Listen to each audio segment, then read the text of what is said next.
eu preparei uma fala para vocês, mas eu acho que a gente poderia ir também conversando, vocês me interrompendo, perguntando, tá bom?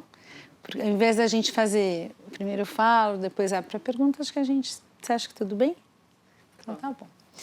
Bom, acho que o Márcio já me apresentou, eu tenho trabalhado, além de trabalhar bastante com museus, centros culturais, eu tenho trabalhado muito com escola também. Então, quando eu comecei a trabalhar como artista e como educadora, eu já trabalhava em Campinas, eu sou de Araraquara, e eu trabalhava em Campinas no Museu de Arte Contemporânea e numa escola que era uma escola rural na época, em Campinas. Então, sempre foi tendo esse paralelo. E eu trabalho numa escola aqui em São Paulo que chama Veracruz, há 31 anos. Agora, essa semana, eu estou saindo da escola, eu estou muito feliz, porque 31 anos é muito tempo, então eu fiquei 12 anos no Tomiotaki e 6 anos na Bienal, sempre no Veracruz também. E, além disso, trabalhei muito na formação de professores nas escolas públicas. Então, trabalhei em São Paulo inteiro, dando formação de professores. Quando eu estava no Tomiotaki, a gente fez uma formação grande para a prefeitura, era a Cida Pérez, que era a secretária de Educação, e a gente fez um Vivências Culturais para Educadores, que era um curso muito legal de 120 horas, com todas as áreas de artes. A gente fez uma parceria com o Espaço, na época era Espaço Unibanco de Cinema, e foi um negócio muito bacana que a gente viu. Vocês conhecem esse programa? Foi muito legal. Quem participou é inesquecível. É inesquecível, né? Para mim também é inesquecível. Porque era uma coisa muito viva, assim, de todas as áreas de artes, e você tinha oficinas, festival de cinema, shows. Era muito legal. Então, esse foi uma coisa que marcou muito a minha vida. E na Bienal também a gente trabalhou sempre muito com a escola pública. Então, eu mesma já dei aula e fui trabalhando depois nos museus com a escola pública também. E nesse momento, acho que minha vida foi dando uma reviravolta já há algum tempo. E aí que eu acabei, como falou o Márcio, fazendo o Biná. Eu acho que a escala que a gente vai trabalhando, eu imagino que a escala de vocês, né? Vocês têm 4 educadores, mais os estagiários, é uma escala grande. A escala da Bienal é uma loucura, né? A gente chegou a ter 500 educadores, depois 250. E eu, pensando em tudo isso que eu fui fazendo, eu acho que é muito difícil você fazer uma coisa assim delicada com gente demais. Eu acho que 12, 4 ainda é possível. 500, 250 é um desafio muito difícil. Então, acho que as pessoas vão fazendo entre elas e isso vai se tornando contaminável, vamos dizer assim. Mas eu tenho pensado muito da gente enfrentar essa ditadura da aceleração do tempo. E hoje, quando o Márcio falou que eles fazem 8 transversalidades, é isso mesmo, a gente fazer menos de cada coisa para poder fazer mais bem feito, para as coisas poderem reverberar na gente por mais tempo. Então, acho que a gente está vivendo um momento político muito difícil, que a cultura realmente está num momento complicadíssimo, e, por outro lado, acho que a gente está vivendo um momento que nós precisamos pensar no entalhe das coisas, num movimento mais profundo de tudo que a gente faz. Porque eu acho que o Peter Paul Pelbart, que é um filósofo, fala que existe um polvo do consumismo que também nos atravessa e que daí você vai ficando com o tempo acelerado e tudo te acelera e te atropela, né? Então, eu tenho pensado muito sobre isso. Como é que a gente faz dos encontros coisas especiais, assim, que realmente a gente possa estar movido por aquilo. E eu admiro muito o trabalho que vocês estão fazendo aqui, porque eu sinto que tem isso, né? Os educadores podem fazer suas pesquisas e cada vez eu estou acreditando mais, acho que é uma coisa que sempre acreditei, mas acho que isso está sendo mais pulsante ainda, como a gente deve levar em conta as nossas pesquisas, as coisas que nos afetam. E acho que isso é ir na contramão de muita coisa feita em menos tempo, que é uma mentalidade da sociedade capitalista que eu acho que é muito destruidora para nós, né? Quando você fica pensando como é que você lida com o seu tempo e acho que o tempo é uma questão do mundo contemporâneo. Acho que a gente está com um problema ecológico sistêmico, né? Mas acho que o tempo é uma questão, é um pilar desse problema ecológico que a gente precisa pensar muito sobre ele. Como é que a gente, o que realmente vale a pena, o que está nos movendo, por que nós estamos fazendo tudo isso. E acho que isso é um desafio, né? Porque também nós precisamos sobreviver, precisamos pagar conta. Tem uma série de vetores aí que vão nos atravessando. Então, lá no Biná, o Biná é um galpão, que era uma igreja Seishonoye, que é muito engraçado, porque eu morava na rua do Biná, e quando eu mudei, que eu descobri que aquilo existia ali. Eu morava a uma quadra, e nunca soube que essa igreja Seishonoye existia ali. E quando a gente mudou, a gente encontrou esse lugar. Então, o Biná é um espaço que a gente fala que ele é um lugar que vai sendo um lugar de várias coisas. E por que essa ideia do lugar, né? Porque o lugar é o espaço físico habitado. Então, a ideia de que a gente possa habitar com outras pessoas e que com várias faixas etárias e com várias áreas do conhecimento, a gente está muito interessado nisso, no encontro das áreas de conhecimento. E lá a gente está fazendo vários tipos de ação, assim. Então, a gente faz desde encontros com crianças até recebe escolas, mas de um jeito bem pequenininho, assim, uma escola de cada vez, no máximo 4 por semana, uma coisa, numa escala. E também a gente tem grupos de estudos, vários grupos de estudos, e temos o Pororocas, que é um encontro das águas do conhecimento. Então, lá no Biná, a gente faz o Pororocas, que geralmente tem um pequeno show e depois as pessoas discutindo sobre um assunto. Então, são movimentos que a gente vai fazendo. E a ideia é que a gente possa fazer esses encontros das águas do conhecimento pela curiosidade que nós temos uns com os outros. Eu não sei, eu estou há muitos anos trabalhando com artes visuais e eu comecei a achar muito chato. E fiquei muito interessada. Às vezes aparecia um médico, eu falava, nossa, que interessante, eu quero entender o que esse cara está fazendo. Ou um microbiologista contava a história do furúnculo, eu achava assim uma epopeia, como é que as bactérias ficam lutando dentro do furúnculo. Enfim, que é uma coisa nojenta, um furúnculo. Mas eu estava encantada por outras áreas. E trabalhando com criança a minha vida inteira, as crianças têm curiosidades tão amplas, tão vastas, e elas não estão nem aí de que área que é, como é que elas vão saber para fazer aquilo, para saber aquilo, para investigar aquilo. Então isso foi me movendo, né? As crianças, sei lá, elas fazem perguntas engraçadas. Como é que o cabelo surge na cabeça, né? Será que tem um novelo lá dentro? Será que vai crescendo do olho? Como é que... E essa coisa também da imaginação científica, da imaginação sociológica, da imaginação antropológica, que eu sinto uma coisa que é algo que a gente precisa praticar, porque senão a gente fica nos statements, né? nos padrões, nos modos de fazer dados, né? Eu acho que a gente precisa ter imaginação política também, eu acho que a gente precisa ter imaginação articuladora, acho que nós estamos precisando muito disso. E muito disso juntos, né? Então, acho que o problema sistêmico, a palavra sistema, ela vem do grego, que ela quer dizer fazer ficar em pé junto.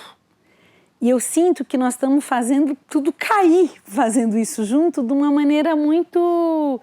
Nós já vimos que esse sistema que a gente está vivendo não funciona. E só a gente se articulando com imaginação que isso vai dar certo. Então, eu sinto que, por exemplo, o movimento dos secundaristas que a gente teve alguns anos atrás foi um negócio muito mobilizador para todos nós, ou para muitos de nós, porque tinha uma imaginação política, tinha uma ideia que era um outro jeito de fazer.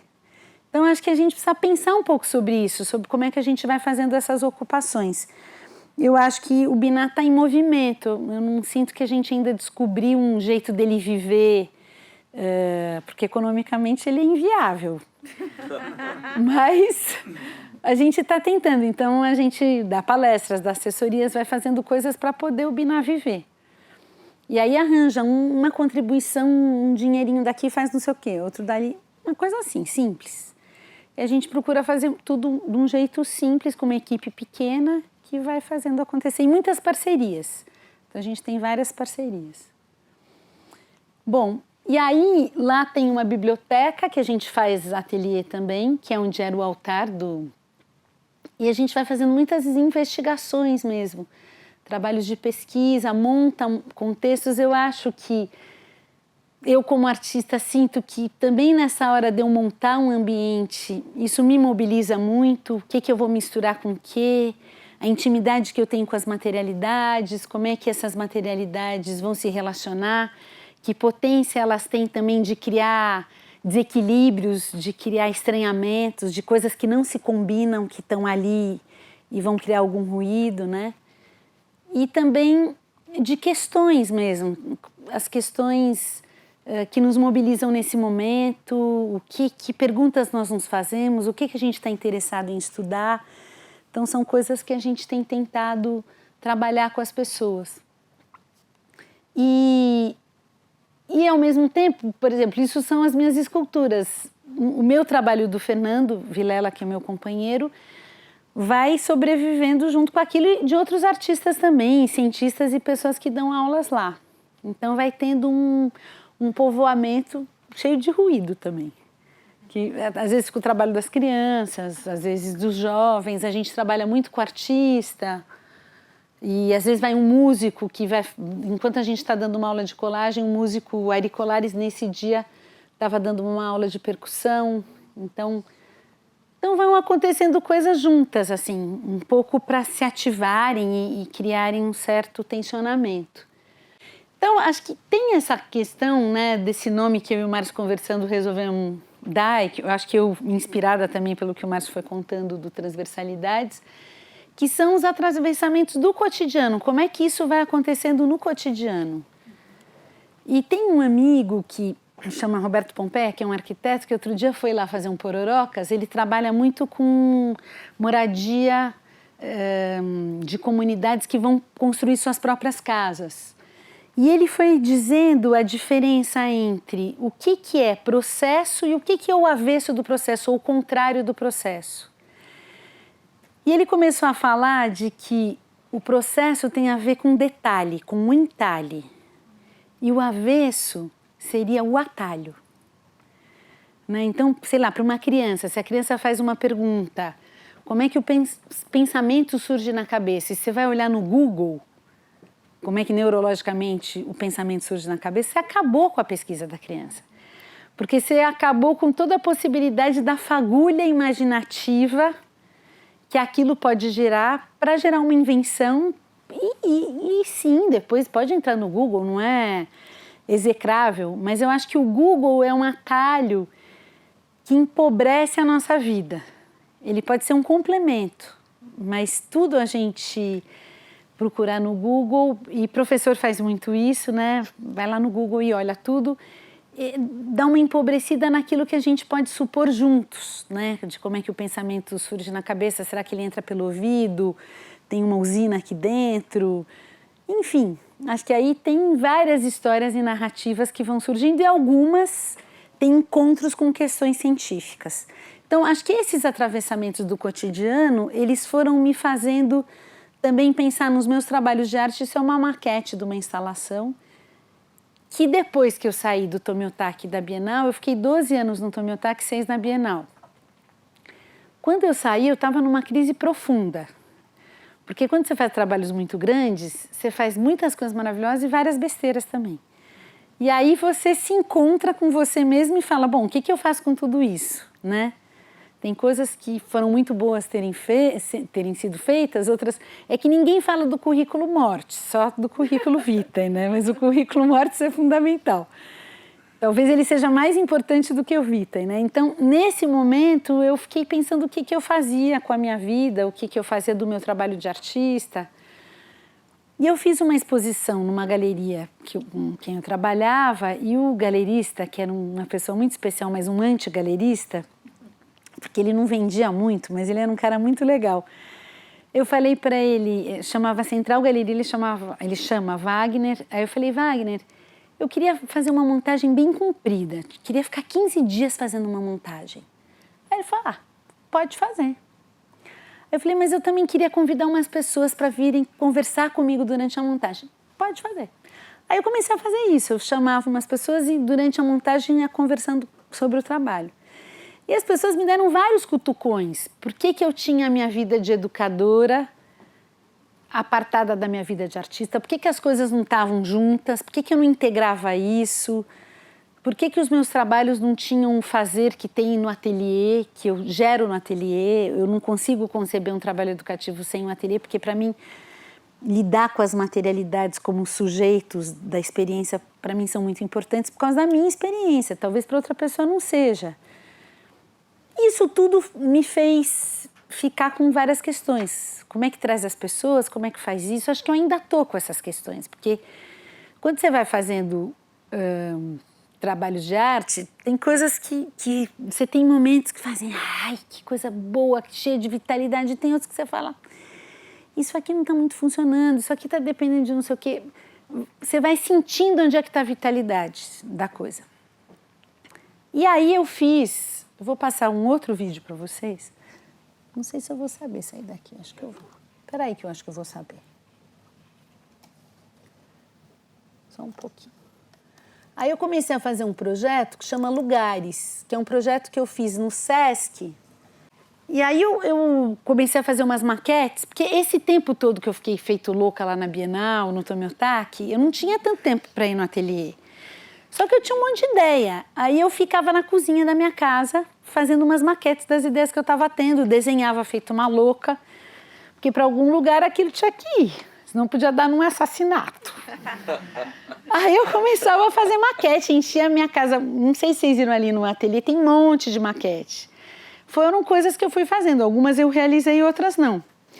E aí eu queria fazer esses trabalhos dentro da escola pública, porque as escolas públicas têm uns pátios enormes e muitas delas as crianças ficam se socando na hora do recreio. E os professores vão diminuindo a hora do recreio, porque a hora do recreio vira um problema.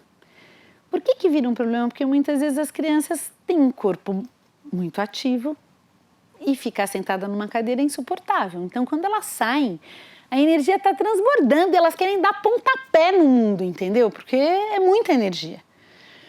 Aí eu falei, puxa, se eu fizer uma coisa assim, pode ser que role das pessoas irem com as crianças no meio da aula, pode ser que dê uma outra dinâmica. Mas eu fui apresentando em vários lugares, ninguém queria saber. Aí o Sesc, um dia foi me visitar uma pessoa do Sesc, a Juliana, que falou, Estela, por que você não faz no Sesc isso? Aí eu comecei a fazer no Sesc e depois eu fiz no Oswald de Andrade, que é um trabalho que vai aparecer mais para o fim desse vídeo, que é onde a gente vai se debruçar mais hoje, que é na Oficina Cultural Oswald de Andrade, ali no Bom Retiro. Que foi uma experiência muito diferente da do Sesc, ambas muito legais, mas muito diferentes.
Então, aí com esses lugares, eu fui pensando em várias coisas.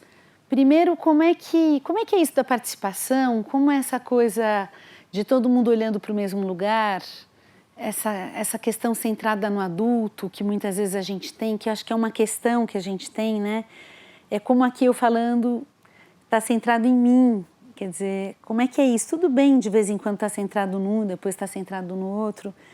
Mas como é que é isso nas visitas, né? O adulto no centro? Eu fui pensando em várias questões que o lugares tinham potência de romper, porque ali cada um estava fazendo seu negócio, brigando com o outro por causa do pano, dando uma madeira na cabeça do outro, tinha de um tudo, até um educador que está acostumado a ser o protagonista de uma visita, né? Então, como é que essas questões, elas estão em jogo ali? Como é que a gente faz para ser um ambiente de concentração, sem ter o adulto como centro ou o educador como centro para os adultos? Como faz isso? Também não respondi ainda, mas eu acho que tenho tentado construir isso. E tenho feito isso com educadores muito maravilhosos que com delicadeza vão deixando também a conversa acontecer, que não impõem a conversa, não direcionam a conversa.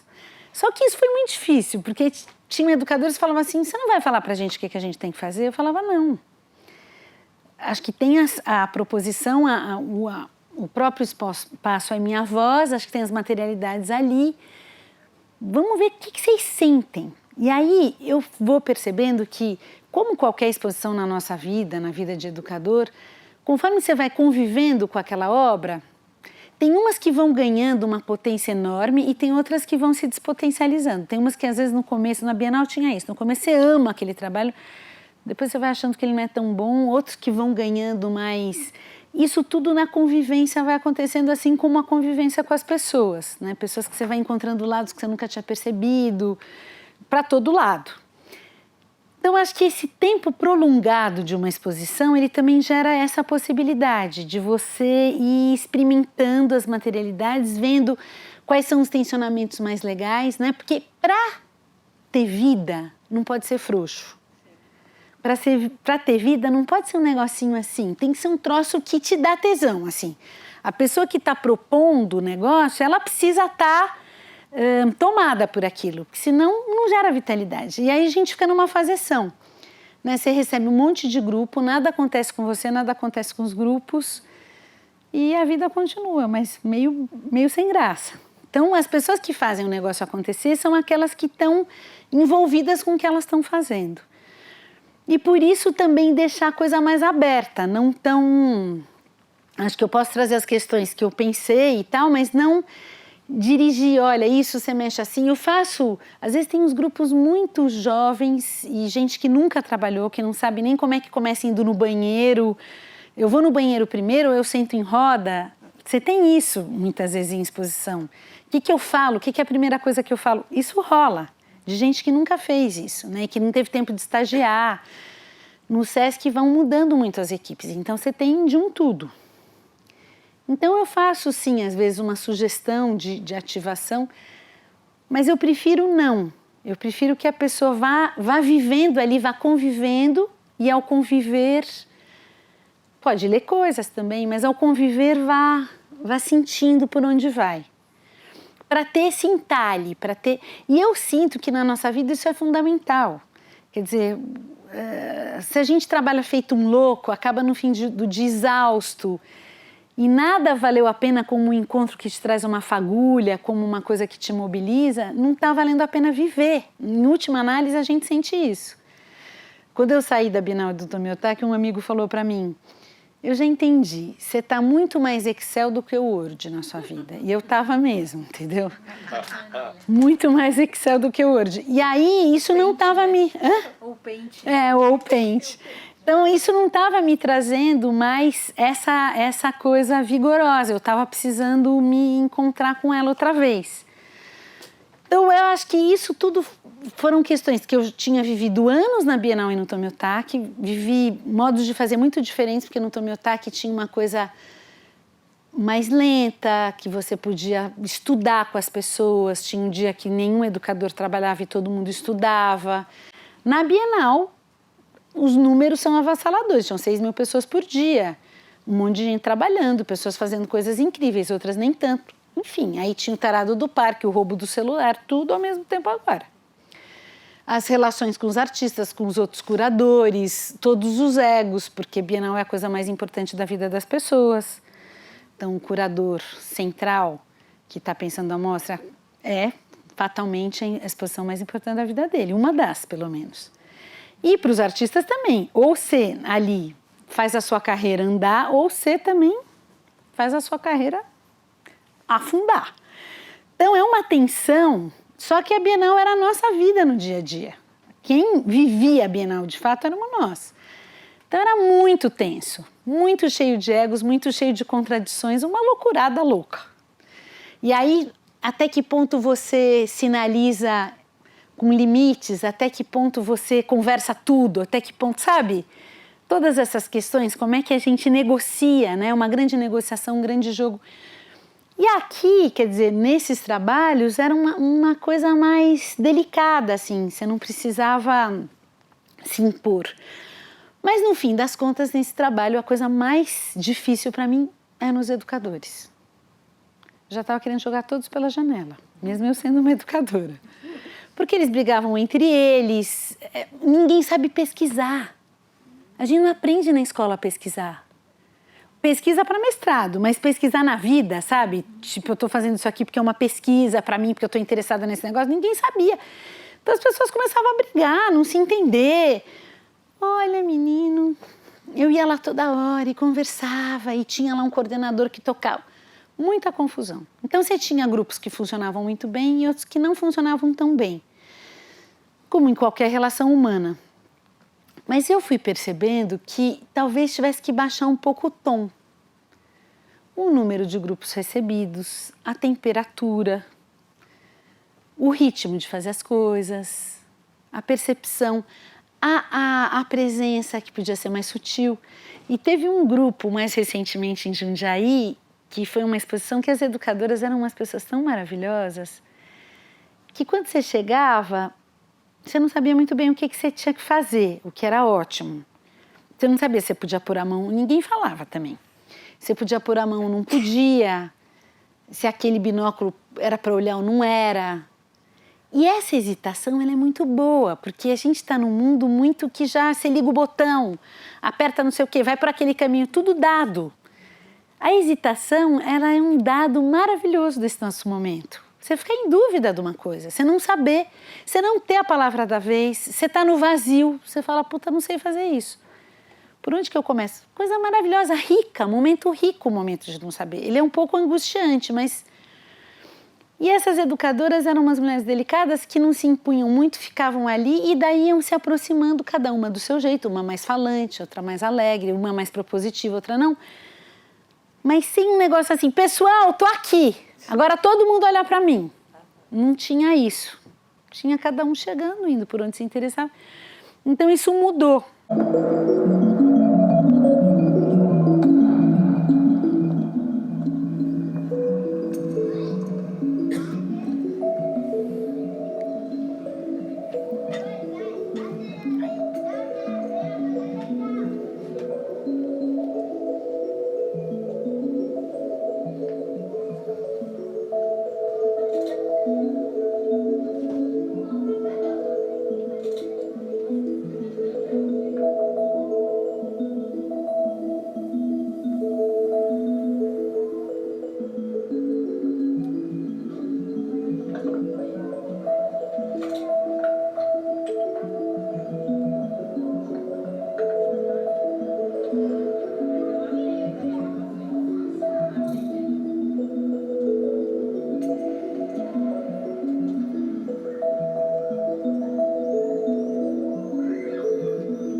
uma das coisas que esse trabalho me ensinou muito é que, podendo ter um sofá para deitar... Eu estou tropeçando nisso toda hora, mas desculpa, tá bom? Podendo ter um sofá para deitar, podendo ter vários elementos, as pessoas têm convites diferentes. E isso fazia com que a educadora ficasse com uma pessoa, as outras estivessem fazendo outras coisas, e você tivesse uma permanência da exposição mais laboratorial. Eu acho que no lugares, quando o educador se impunha, a questão laboratorial às vezes ficava num comando de uma ação, menos num desejo que eu tenho de misturar isso com aquilo. Tudo bem, os materiais estão ali, tem desenho na parede, tem coisas acontecendo, mas a pessoa podia escolher, não, eu só vou ficar olhando esses desenhos, não, eu vou dar uma dormida naquele sofá, eu vou brincar, eu vou dar umas cambalhotas. Teve 2 gêmeas que aparecem ali, estavam fazendo um centro comunitário. Coisas aconteciam, namorados ficavam se beijando, tinham coisas variadas acontecendo. E tinha um ambiente mais laboratorial, mais de ateliê, e os adultos com uma participação. Às vezes ia uma família e os pais ficavam horas fazendo uma coisa, a criança já estava noutra e eles não queriam sair dali. Então tinha uma coisa dos tempos mais elásticos, mais acolhedores, menos dados, sabe? Uma visita de 2 horas, tudo bem. E a escola também, aí tinha horário, mas era diferente. E eu acho que isso tudo veio muito do... Tá pra frente, é isso? Fiz alguma coisa errada? Você estava tentando voltar. Aqui? Ah, pronto. Então, isso tudo acho que tem uma coisa de como é que você se sente convidado a participar, como é que você se sente convidado quando você entra num lugar. E na Bienal a gente tinha vivido coisas muito duras, que a Bienal tinha catraca uma certa época, depois tirou, mas que é um negócio que você já se sente convidado a participar de um jeito mais esquisito. Depois tinha a segurança que revistava a bolsa, que também já te constrange, e por aí vai. Quer dizer, acho que são questões institucionais. Eu estou falando da Bienal, mas em outros também tem. Que são questões institucionais complexas, que convites que a gente está fazendo e que convites que a gente faz com o nosso corpo também. Você espera a pessoa sentada? Você espera em pé? Você tá de prontidão para quem você está recebendo? Você está observando? Está respeitando o movimento da pessoa? Como é que você está lidando com aquilo, né?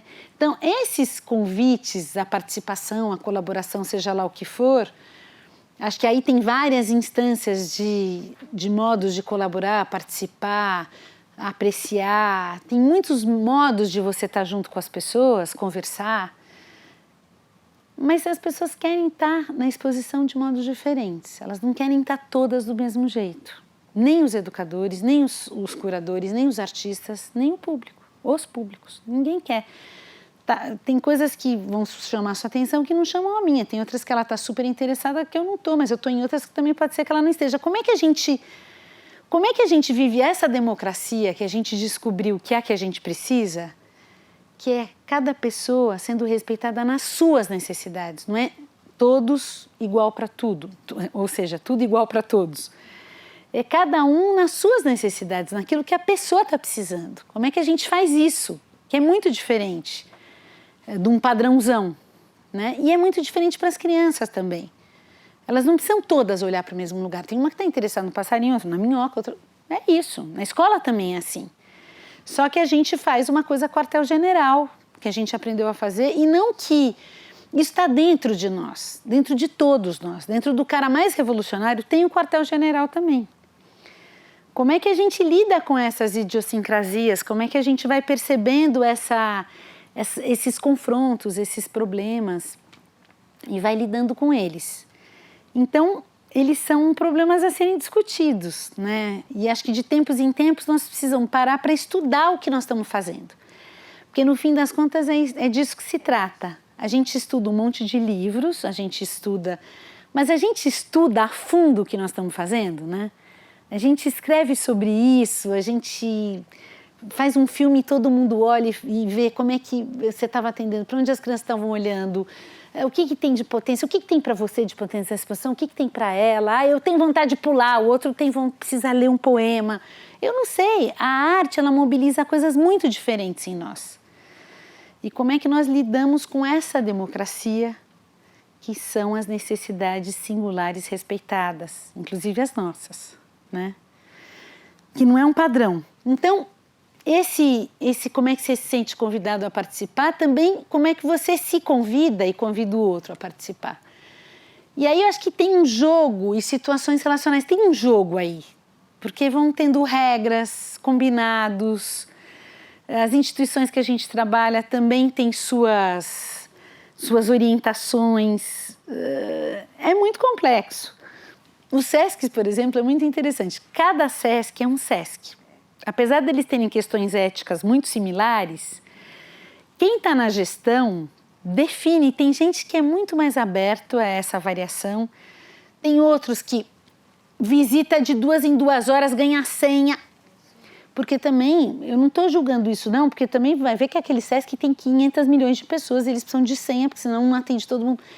Ou seja, é complexo, acho que a gente precisa estar numa lida viva, gostar um pouco dessa briga, do estar em jogo, do estar em relação, entende? Porque não é dado. Não é assim, olha, gente, esse lugar está tudo perfeito, as visitas andam... Não, não é. E aí, acho que tem uma coisa também da visão. Eu tenho estudado muito essa questão da visão e dos outros sentidos, né? O olhar da gente, ele é muito condutor de tudo que a gente faz. Até pela julgador, pelo olhar, você vai fazendo um monte de classificações, né?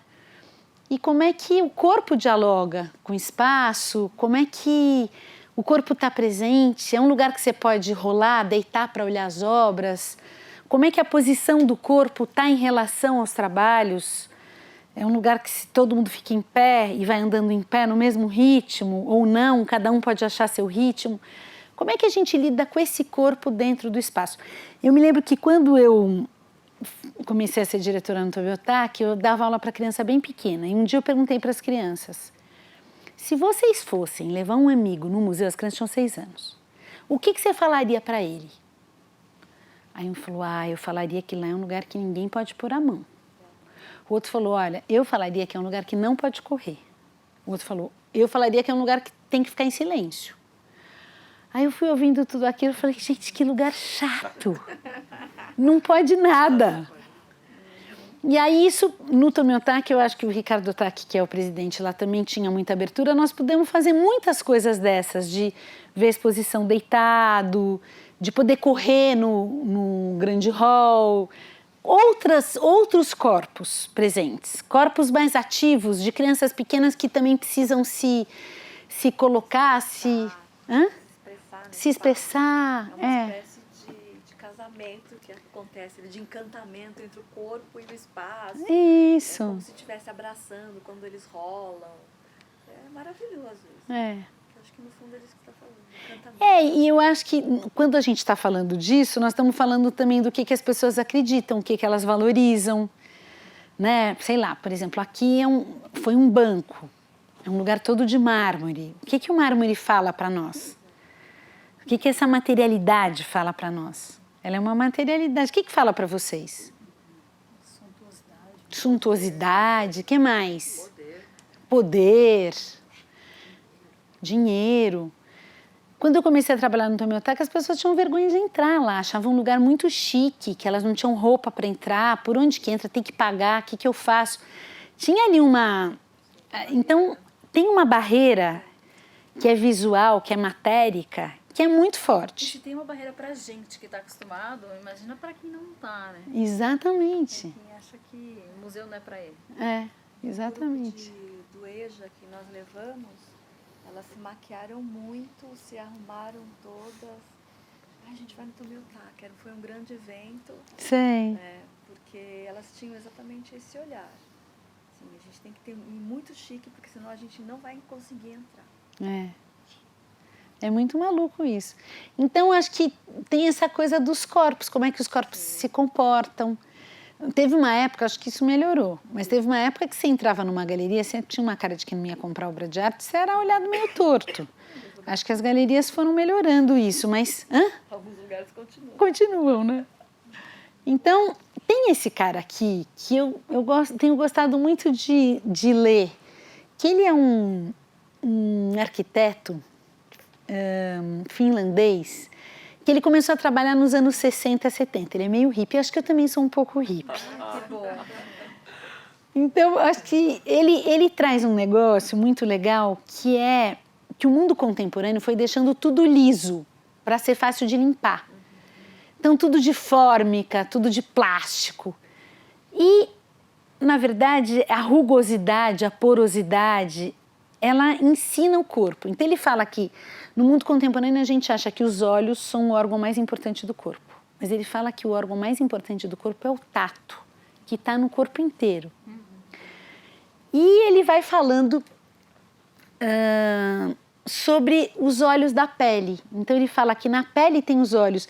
Então, sei lá, eu não preciso pegar no cabelo dela para saber que essas ondinhas, quando eu pego, tem um movimento.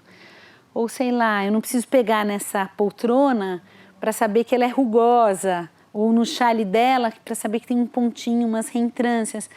Porque o meu olho já conhece, meu olho já tocou tudo isso. E essa coisa de tocar ou não tocar, tudo bem, tem a questão da oleosidade na mão nas obras, tem uma série de questões. Mas a gente pode tocar outras coisas também, né? Eu acho que não é uma coisa impositiva. Eu me lembro muito na Bienal que chegava gente e falava assim, mas não tem nada interativo? Eu falava, tudo é interativo. Interativo muitas vezes com o olho. Então, essa coisa de tocar é relativa também. Às vezes você pode tocar e não querer dizer nada, porque também as pessoas, eu me lembro uma vez de uma exposição da Lígia Clark, que as pessoas tocavam, quebraram tudo, e era uma fazeção. Tocava, montava assim e ninguém estava ali presente. Às vezes, tocar com o olho é melhor. Mas ele vai falando essa questão da pele. E ele faz uma crítica ao que ele considera essa supremacia da visão. E ele vai falando do corpo de um jeito que eu gosto muito. Ele fala, o peso do meu corpo encontra a massa da porta da catedral.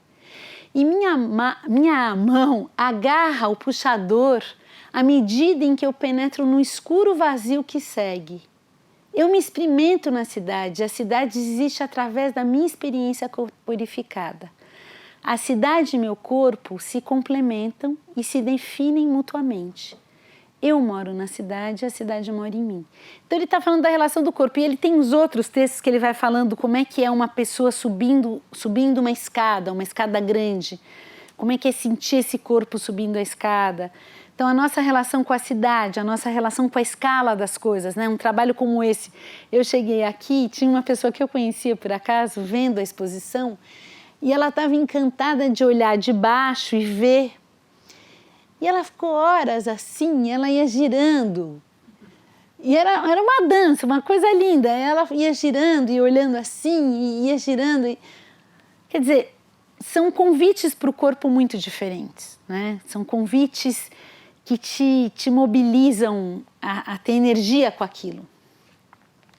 Então, peraí que eu estou fazendo tudo errado. Ele vai falando dessas experiências sensoriais através do corpo. E ele vai falando dos movimentos e do corpo em constante interação com o ambiente, em constante interação com as coisas do mundo. E ele fala muito das coisas do mundo como sujeitos da nossa experiência, todas as coisas. Quer dizer, se entrar no CCBB e ter aquele espaço vazio, é um convite muito generoso, né? De você entrar no vazio e de você olhar para as coisas, de você se localizar, como é que você se localiza, de você poder olhar para cima e ver outros andares ou ver uma obra posta ali. Como é que esse prédio te abraça e como é que você se relaciona com ele? Então, ele vai falando das relações com essas imagens da ação. Quem quer ler? Pernas medem os degraus à medida que subimos por uma escada, a mão acaricia o corrimão e todo o corpo se move, diagonal e dramaticamente pelo espaço. Então ele vai fazendo essa viagem em vários movimentos. É uma coisa que ele vai lidando com essas presenças.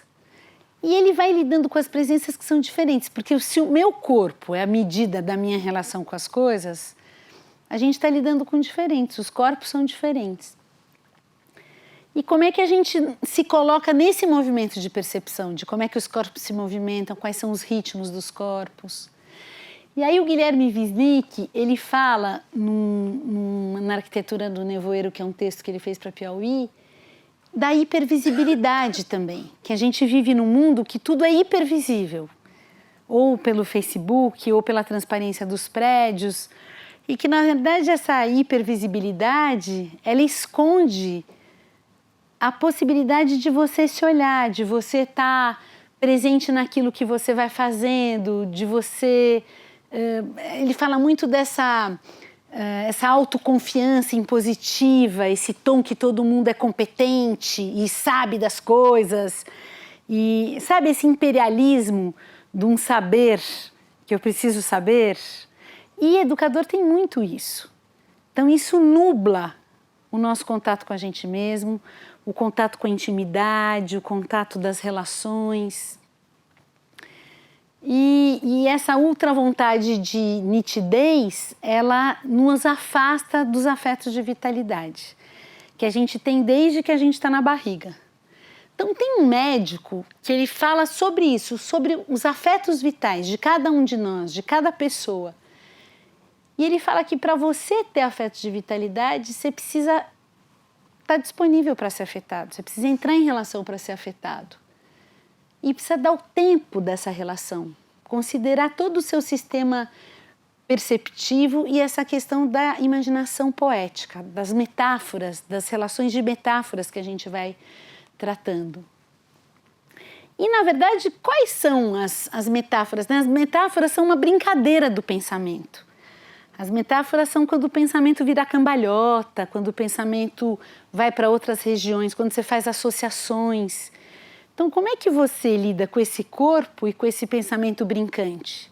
Dando um pouco de cambalhota. Eu acho que a pior coisa de uma exposição é você fazer uma visita explicatória. Olha, isso aqui quer dizer isso, isso, isso. Às vezes tem umas chaves que você der, o cara vai abrir outras comportas. Mas aí, outro dia foi um cara falar lá no ateliê, lá no Binar, que é um cego muito interessante, que ele é ator. E ele fala que ele dá muita assessoria para audioguia. E ele fala, olha, quando a gente explica o que é a obra, a gente mata a experiência do cego. Um audioguia, ele relata o que é, ele não interpreta. Para ele ser bom, ele é um relato do que é. E eu sinto que o educador, quando explica a obra, ele acaba com a obra. Ele acaba com a experiência da obra. Ele pode trazer questões, ele pode estar junto com a pessoa, trocar ideias, mas quando ele vira explicatório, vira sem graça. Então, essa questão das metáforas, da gente interpretar, da gente ir evidenciando as ideias das crianças. Por que eu estou trazendo as crianças? Porque eu acho que as crianças têm isso mais solto que nós. Elas praticam mais isso. Elas praticam a possibilidade de inventar, como as sociedades mitológicas, uma outra teoria para as coisas, em função daquilo que ela está achando que é. E um mundo menos pragmático, menos de verdades absolutas, de posicionamentos claros, né? Então, eu vou ler esse trechinho. A criança traz a beleza das metáforas. Quando nós interpretamos sua ação, a sua fala, evidenciamos a ideia da criança e partilhamos com a comunidade os movimentos da aprendizagem pelo lado de dentro. Essa é uma questão para a educação da infância. As crianças nos envolvem pela beleza do seu pensamento, mas como educadores fazemos escolhas para potencializar isso. Então, numa visita, o que as crianças vão falando, às vezes ela está vendo um quadro, ela fala assim, ela fala uma coisa que não tem nada a ver, ela fala assim, sabia que o cachorro da minha avó também chama Fred? Aí você fica pensando, o que será que ela pensou que o cachorro da avó chama Fred? E quando você vai ver, tem a ver. Teve alguma coisa que aconteceu ali que fez essa conexão com o cachorro Fred, mas a gente também pensa isso. Porque o pensamento, ele é móvel. Vocês estão todos olhando para mim, mas cada um está pensando uma coisa. Inclusive, deve ter gente que não está prestando atenção no que eu estou falando. Não tem problema nenhum. Vocês são super educados. Estão todos olhando para mim. Mas o pensamento é móvel, o pensamento é brincante. Então, sei lá, ela está olhando para mim, ela pode estar pensando, puxa, eu devia fazer aquele negócio com as crianças e tal. A outra está pensando, ai, meu namorado deve estar me esperando, já estou com fome. Cada um está pensando uma coisa, mas pode ser que você arranje um hoje. Ou uma namorada, sei lá, vamos abrir, vamos se agarrar na oportunidade. Mas é isso, quer dizer, o pensamento é móvel. Só que as crianças falam isso. A gente não. A gente dá uma disfarçada, que está super prestando atenção. Mas, na verdade, a gente também está pensando em outras coisas. Então, como é que a gente vai fazendo com que isso seja também partilhado? Como é que a gente pode partilhar essas ideias que podem parecer estapafúrdias? Porque elas são de grande riqueza. E essa questão do pensamento móvel, na verdade, a gente gostaria que as pessoas fossem e voltassem, né? Se todos vocês só forem, eu já perdi vocês. Se vocês forem pensando outra coisa e voltarem, porque eu estou falando, eu estou muito feliz. Mas isso nem sempre acontece, né? Então, essa mobilidade, ela tem a ver com um outro modo de existir. Como é que a gente vai dar lugar para o nosso modo de existir? Porque isso é muito libertador para quem está com a gente. Né? Quer dizer, como é que você dá lugar para o seu modo de ser educador, para o seu modo de ser artista, para o seu modo de ser o que você é, para liberar todo mundo. Vamos liberar o pessoal para cada um ser o que é. Justamente a gente está num governo na contramão disso, que todo mundo tem que ser de um certo modo. A gente liberou geral, agora a gente precisa assumir isso.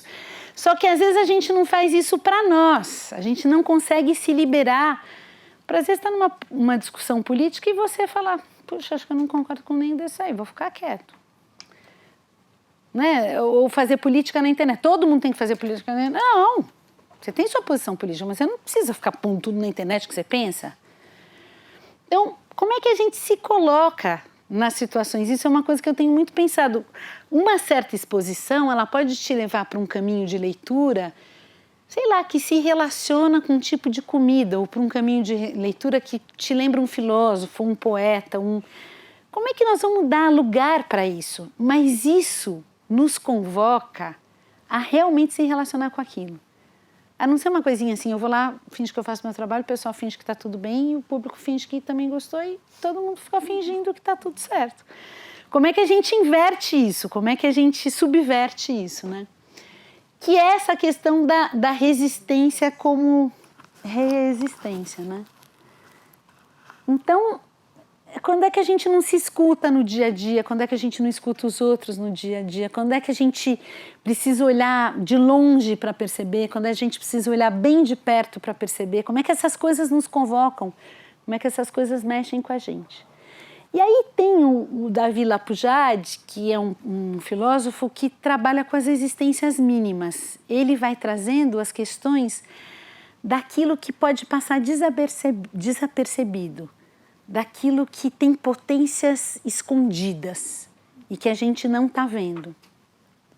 Então ele vai falar como duvidar da realidade da existência quando estamos aqui, presentes nesse mundo. Como duvidar disso? A existência não é totalmente real. Como é que a gente vai lidando com essas maneiras de ganhar realidade, uma luz mais intensa?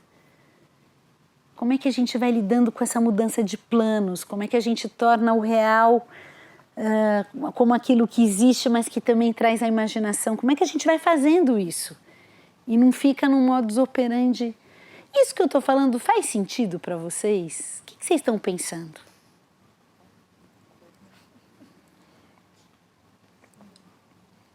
Vou até sentar aqui um pouco. Eu pensando. Quando ela pediu. Não, eu tô pensando, eu tô muito comparando o meu trabalho com todas essas questões que você está trazendo, assim. E de como, na verdade, ora eu sinto que isso dá para ser na realidade, ora eu acho que isso, às vezes, pelo menos na estrutura, assim, é mais rígido, é isso que eu quero dizer, assim. E aí eu tô pensando como que eu vou desamarrar, como que eu vou amolecer essas coisas que são muito rígidas, porque é muito mais interessante pensar a prática do trabalho a partir desse prisma, de uma coisa que possa ser mais leve e conjunta, que às vezes a gente vai se deixando levar e quando a gente vê, a gente tá num loop de coisas, você fala assim, é isso, você começou a falar do desacelerar. É. E aí você vem trazendo essas outras coisas e a todo momento eu me paro assim e falo, nossa, eu fiz isso na semana passada, foi tão corrido. Se eu tivesse feito, sei lá, sabe? Mas, sei lá, um pouco mais despacito, andar uma... Mas olha, eu tô falando tudo isso, mas eu não tô com nada disso resolvido. Não, mas eu acho que e é ótimo que não esteja. Porque e aí, voltar para trás para pensar nisso é um dos aspectos que eu acho interessante. É. Porque assim, eu fiz assim, acho que talvez eu poderia ter feito assado, que seria um pouco mais tranquilo. Agora eu tô pensando, e eu posso a partir disso pensar, o que eu tenho que fazer, por exemplo, na semana que vem. E aí... Eu acho que tem um negócio que você está trazendo que é muito interessante de pensar institucionalmente. Eu já vivi em muitas instituições. E as questões conceituais, elas precisam estar reveladas na prática. Então, por exemplo, se a gente pensa que a gente precisa estudar, vamos supor, nossa equipe precisa estudar, precisa ter tempo para estudar. Se a gente pensa que nós precisamos... Na escala. Na escala. Na escala. Claro. Se a gente pensa que nós... Tá aí. Não adianta só falar que tem que estudar, tem que estar reservado na escala, um tempo na escala. para pausa do estudo. Isso. Se a gente pensa, gente, nós precisamos trocar ideias, eu preciso contar para vocês que eu estou com um problema num tipo de visita que eu estou fazendo. Troca de informações. Troca. Que horas que faz isso, gente? Na escala. E assim, e aí a gente fala assim, puxa... E nem na escala a gente consegue fazer quando todo mundo tem a preocupação de fazer a troca de informações. Porque a instituição, ou o público, ou o administrativo, ou o telefone... Mas sabe o que eu sinto uma coisa? Chega. Eu me sinto incompetente às vezes. Como é que a gente mostra para os outros que isso é fundamental? Isso é da nossa competência, entende?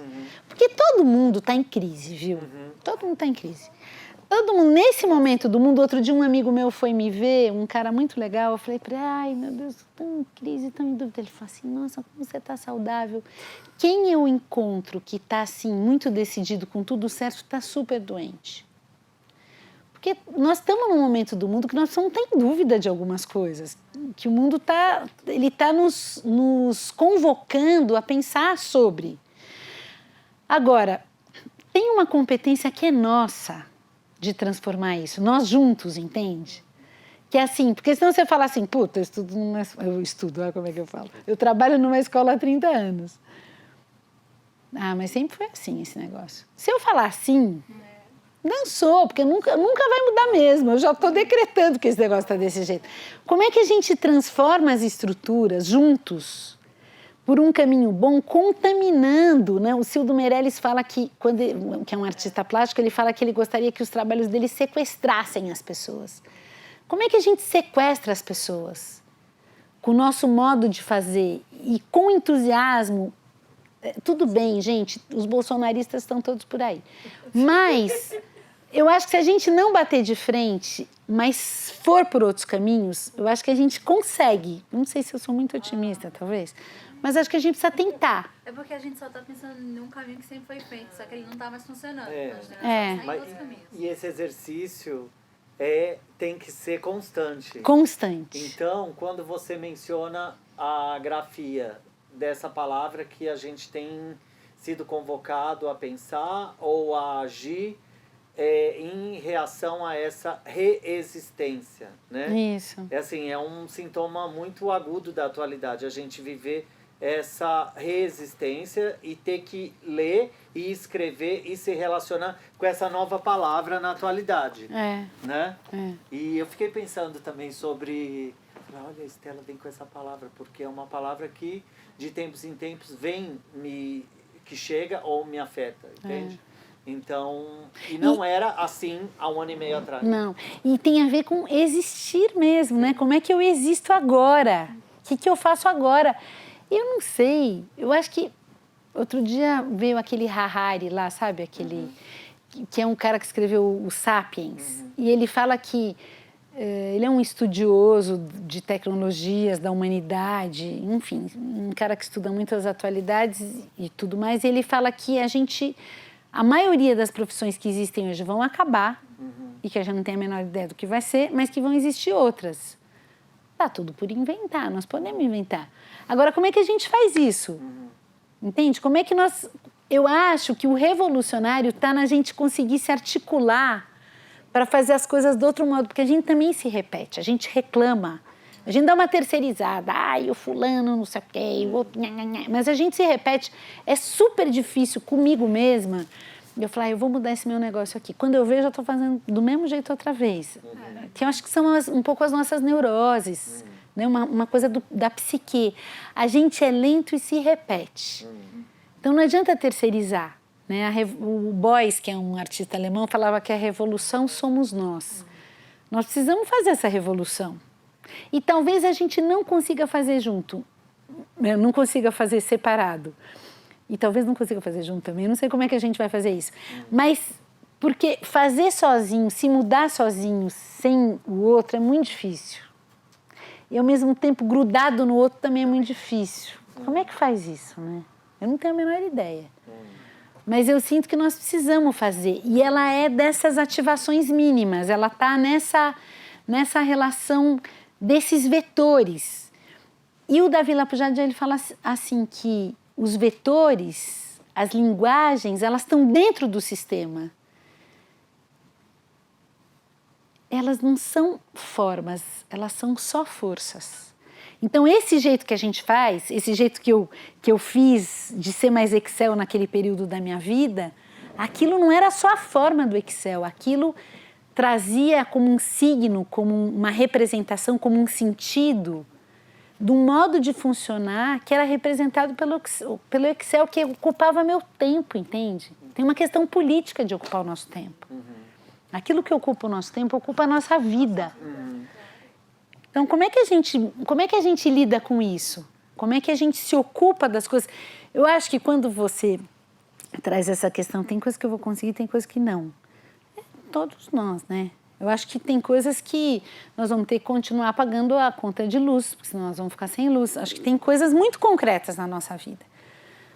Mas talvez chegue um tempo que a gente resolva que a luz vai ser rateada entre a população juntos de uma outra maneira, ou que a gente não quer que o ônibus seja de graça, ou todos decidamos que o ônibus vai ser de graça. Nós não chegamos nesse ponto ainda. Nós precisamos ficar um pouco mais sabidos entre nós precisamos nos fortalecer num coletivo, mas...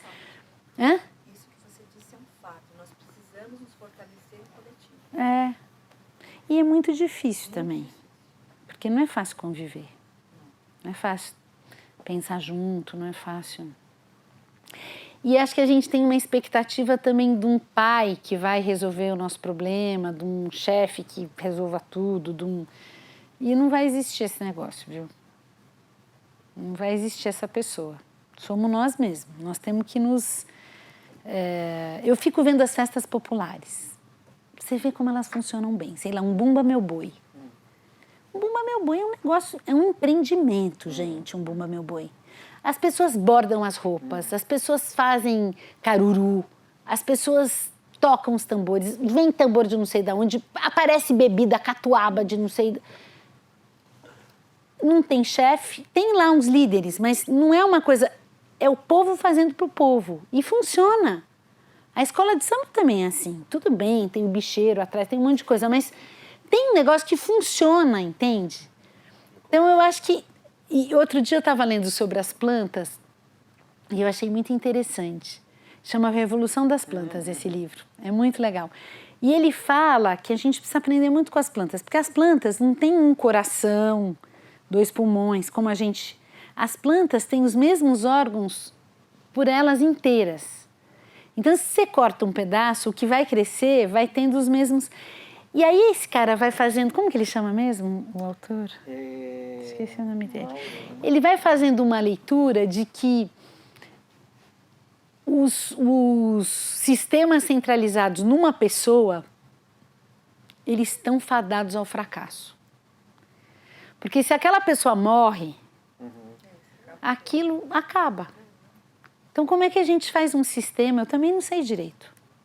Como é que a gente faz um sistema que funcione bem e que todos nós, ou alguns de nós, ou tenha pequenos centros, eu não sei como é que a gente faz isso, com responsabilidades diferentes, porque nós todos não sabemos fazer as mesmas coisas também. Mas como é que a gente faz isso funcionar, com responsabilidades diferentes? Agora, isso exige de nós uma responsabilidade, entende? Que a gente não foi educado para ter. Para cuidar mesmo, né? Como é que a gente cuida mesmo da nossa vida, da nossa roupa, do chão que está sujo, do pincel. Eu trabalho com um monte de artista. Às vezes eu falo, gente, deixa tudo uma zona, entendeu? Daí você fala assim, gente, precisa arrumar. Vamos arrumar. Hã? Stefano Mancuso. Isso, Mancuso. Esse livro vale a pena ler. Ele é muito interessante, esse cara.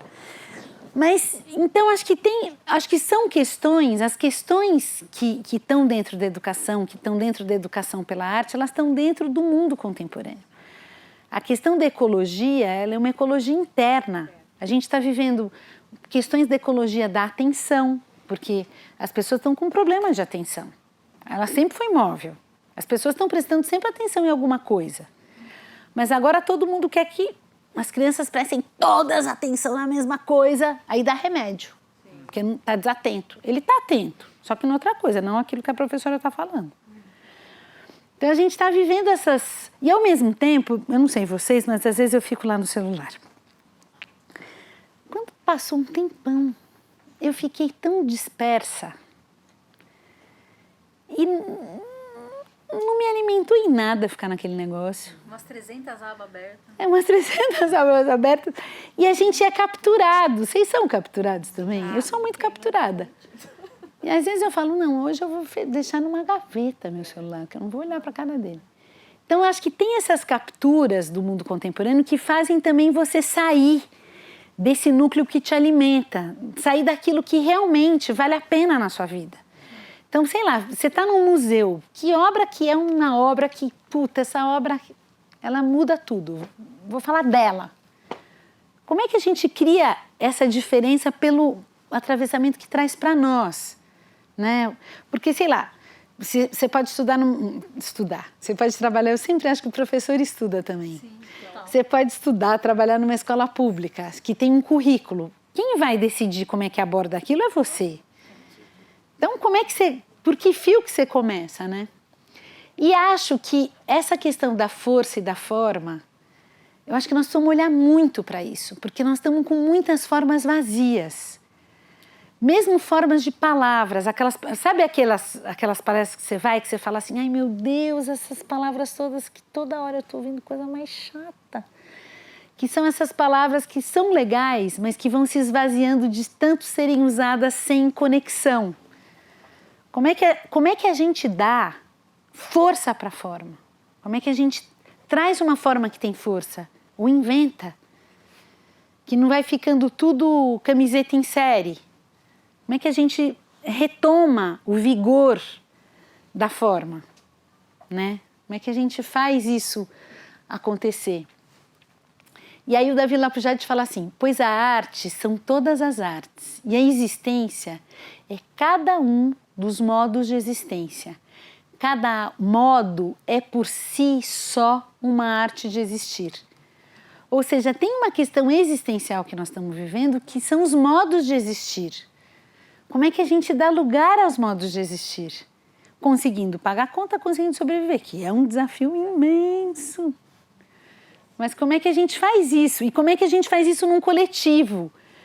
Né? Como é que você faz isso num grupo que você tem uma liderança? Como é que você lida com isso? Seja com um grupo de alunos, seja com um grupo de visitas, seja com um grupo de professores, seja...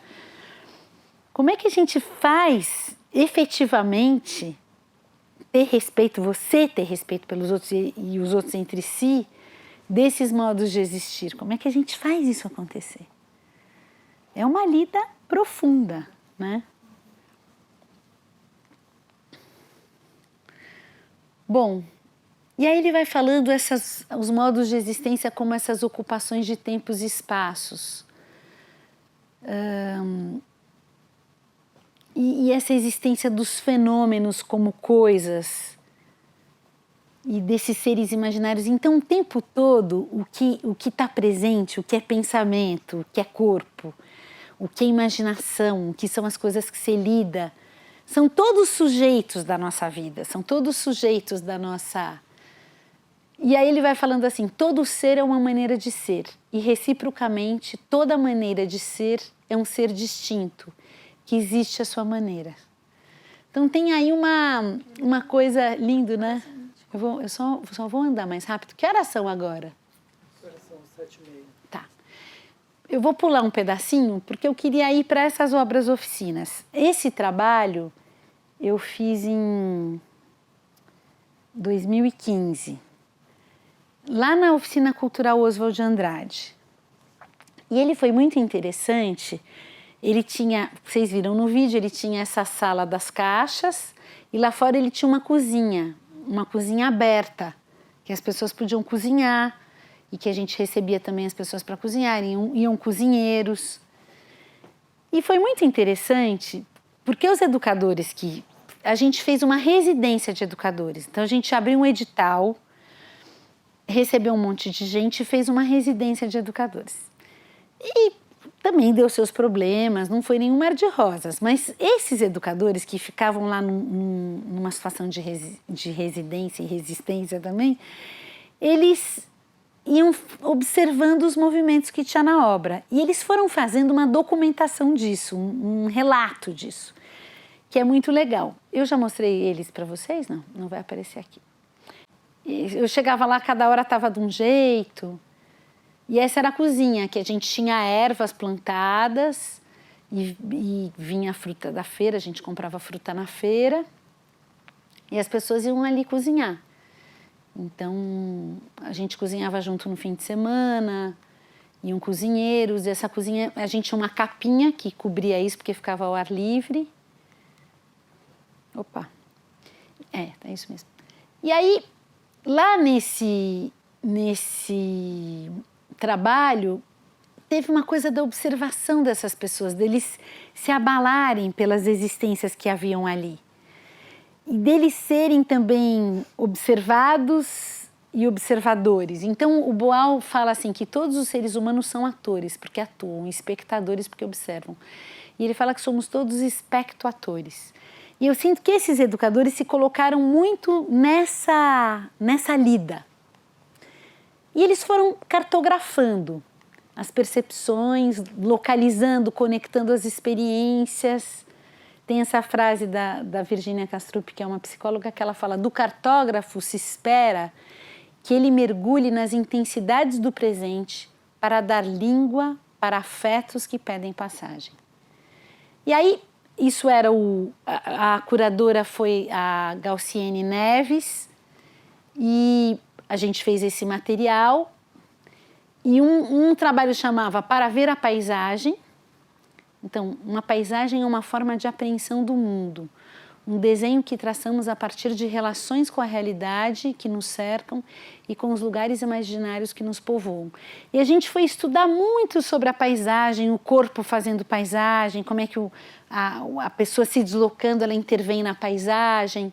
E o outro trabalho era o Desfrutar, que era essa cozinha, consiste numa instalação de um ambiente que mescla pomar, cozinha e mesa de encontro.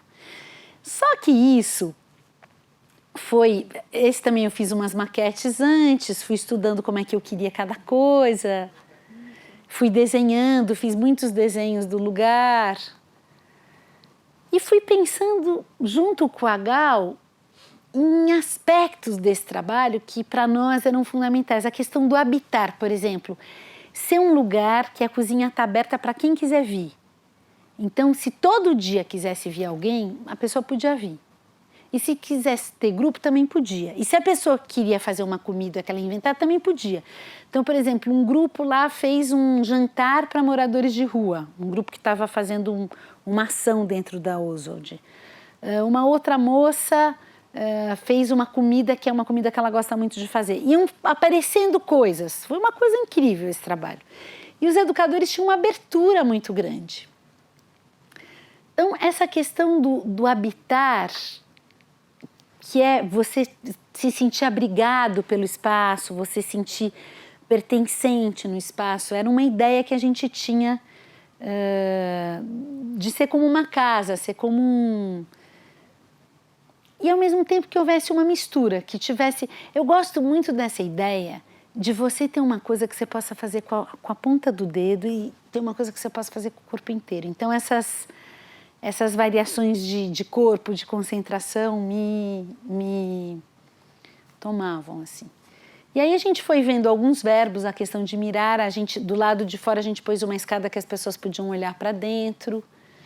Tinha uma ideia de fazer projetos também, então as maquetes sempre estão presentes também dentro do trabalho, desse laboratório, uma questão do experimentar e dessas arquiteturas que vão cabendo nos lugares onde a gente vai se relacionando. E aí, esses educadores aqui, que era a Bianca Ferreira, o Cadu Gonçalves, a Filipa Jorge, a Luciane Lopes, a Raquel Costa, a Raíssa Oliveira e a Estela Ortiz. Eles foram desenvolvendo vários tipos de mapeamento. Então, isso aqui são uns mapas que eles fizeram das questões conceituais. Eles iam desenhando uns mapas, iam lendo coisas, iam organizando aquilo que eles estavam estudando. Então, eles fizeram um mapa para cada exposição, do jeito deles. E depois a gente ia retomando isso. Depois, isso tudo foram publicações que eles foram desenvolvendo para eles mesmos estudarem. Agora, tem que ter tempo para isso dentro da exposição. Então, tinha um tempo que eles ficavam sem visita, que eles se dedicavam a isso, a esses estudos. E eles estavam super envolvidos. Então, não era um grupo que você falava, gente, vamos fazer do manhã. Não, eles faziam porque eles estavam afim. E isso foi gerando vários documentos. E eles foram percebendo coisas muito legais. Esse aqui, eu vou ler um trechinho. Esse aqui é a Nair. Então, eles foram fazendo uma diferença entre os personagens permanentes. Eles falaram assim, Nair. A Nair trabalha na limpeza do Oswald. Quando chegou, veio pedindo ajuda para que afastássemos as caixas para que ela pudesse limpar. Falamos então que ela poderia fazer aquilo por conta própria, pois as caixas estavam ali para ser mexidas por todos. E que ela devia se arriscar. 1 ou 2 dias depois, ela estava acompanhada de uma mulher funcionária da limpeza e dizia para esta, eu juro, ela disse que a gente pode afastar as caixas, mexer e construir quando a gente quiser. E foi assim que, aos poucos, a relação entre Nair e as caixas foi se estreitando. E aí ela vai falando. Então, assim como a Nair, essa aqui é a Guiomar. A Guiomar veio desde os primeiros dias devagarinho. A princípio, puxando papo sobre aquelas árvores e plantas que tanto lembravam o sítio da sua avó. Perguntava sobre os vasos, contava histórias do passado, lembrava das ervas medicinais da sua avó. Depois de contar algumas coisinhas, logo ia embora, pois estava no meio do trabalho. Guiomar, então, tirava o uniforme da limpeza, vestia sua roupa e voltava para a exposição. Desta vez para realmente desfrutar. Pegava sempre uma pera, às vezes uma banana ou maçã e conversava mais um pouquinho. Nesses 2 meses, Guiomar nunca deixou de passar por lá. Então, são relações, né? Como é que as pessoas que trabalham no lugar se relacionam com aquela exposição? E eles foram fazendo... Aí eram vários. Esse é o Daniel e o Davi, que são esses 2 irmãos que moram lá no Bom Retiro e que iam todos os dias lá. E eles construíam, e eles cuidavam das plantas, e eles faziam suco, e eles brincavam. Virou um pouco um quintal da vida deles. E depois eles começaram a notar os personagens passageiros também, pessoas que fizeram a diferença. Um dia veio um maluco aqui, enfiou as 2 mãos num vaso, encheu de terra, pediu para tirarmos seu óculos e então colocou as mãos no rosto. Se lambuzou de terra, fez rezas e falou do índio 7 flechas, desenhou símbolos na perna com os 2 dedos sujos, fez flexões e foi embora. E aí vão tendo várias histórias. Ou essa mulher que sempre passava, pulava as caixas e nunca interagia com nada nem com ninguém. Enfim, são várias. Ou essa menina que ficou dançando com as caixas.